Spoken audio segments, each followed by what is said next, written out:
RPGAD numéro 11, Flavor, donc saveur. Alors, je pense que la saveur, c'est aussi un moyen de définir en fait certaines directions. Et ça, je ne peux m'empêcher de penser à un pseudo War Story que j'avais vu sur Reddit d'une personne qui avait fait du hockey sur Strad et qui en fait était un jeune meneur de jeu débutant. Et il y avait trois personnes qui débutaient en même temps que lui le jeu de rôle, cette fois-ci en tant que joueur, et un qui avait déjà fait du cursus strad et qui avait décidé de rejoindre. Donc, à partir du moment où la personne, le meneur de jeu, a commencé à chercher certaines informations et aussi avoir vu une différence de ton dans cursus strad, la personne qui avait joué à cursus strad a tout simplement quitté le serveur, il s'est barré. Et je trouve ça extrêmement mal poli. C'est pour ça que je voudrais m'adresser aux meneurs de jeu, mais aussi aux joueurs, en vous disant, la campagne qui est donnée,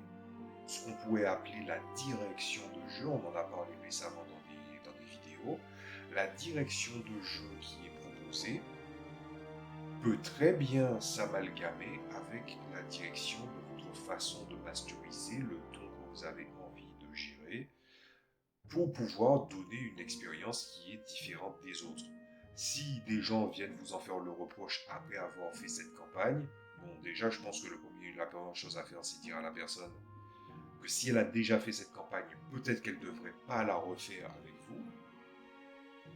dur mais juste, mais aussi que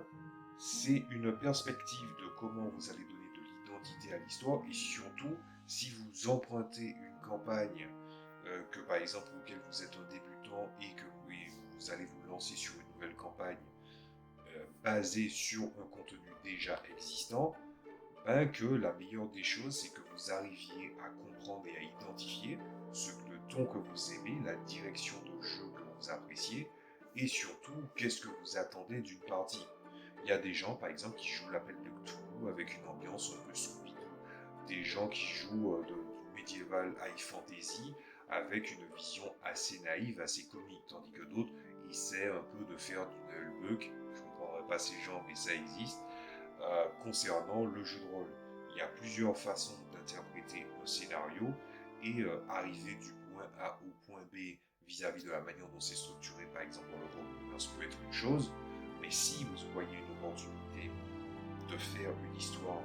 qui est plus proche de ce que vous avez envie de raconter, ou encore de faire quelque chose en fait sur un ton qui vous plaît un peu plus, plutôt que de rester sur quelque chose de fermé, ben en fait c'est libre à vous de vous lancer sur la chose en fait.